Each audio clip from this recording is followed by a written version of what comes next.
So good morning, good afternoon, good evening, whatever time you are listening to this video. Hopefully I'll try and keep it as short as possible.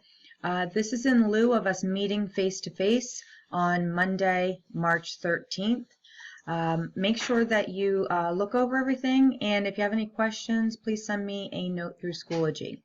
The first thing that I wanted to go over with you today is the one assignment that you will be seeing in lesson 2, which this probably will be the second time you see something about it, is this to be or not to be essay. You're going to actually watch 3 videos down below, and you're going to do a compare and contrast essay. There is a graphic organizer that you need to complete, and then you will upload that along with your essay right here. So make sure that you click into here. If you have any question whatsoever, let me know before the due date. The other thing that I wanted to talk to you about face-to-face was to check in with everybody about the Capstone Project. At this point, you are looking at having the next set of research done by the 17th. Lauren, thank you for giving me your Google Forms. I did send those out. Hopefully you're getting some responses. I recommend that you send them out again and keep doing that so that you can gather data and try and find unique ways to send it out. For those of you who have not sent me anything and would like to send out a Google form, this is a great time to think about that. What are you going to use your Google form for? What do you want to gather data for? Do you want to do interviews? Do you need to set those up? Don't wait too long. I know some of you are starting to procrastinate a little bit about this, and it's real easy to sit at home and find some research, throw it together, and then write an essay. But that's not what you're doing. You're doing a problem solution project, and that means it incorporates some action research. We've talked about it, and you need to keep thinking about it. At this point, you're supposed to have some extra sources in there.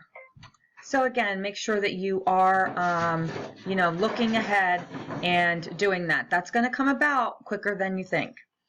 The last thing I wanted to talk to you about is also in Unit 3. However, it's not until Lesson 4 that you will do it. You'll notice that I have opened these. They're published, but they're not available. You won't be able to necessarily get into each of these, but I did open them so you can see that you have those. We will have an in-class session on Tuesday the 28th, but at that point, if you have not even thought about this particular project, you may feel a little overwhelmed. So what you're going to do is, it's called a Hamlet comic strip, and the actual assignment is located here, and you'll see I even gave you links to pictures and stuff.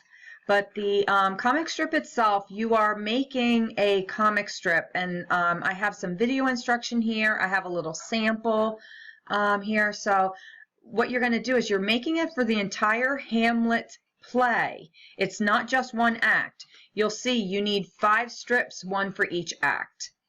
3 panels for each strip. A panel is one of these squares. So you'll need a minimum of 3 panels. Again, make sure that you're reading this because it says the criteria below are the minimum requirements for a proficient product. You know, have fun with it. Do something really creative.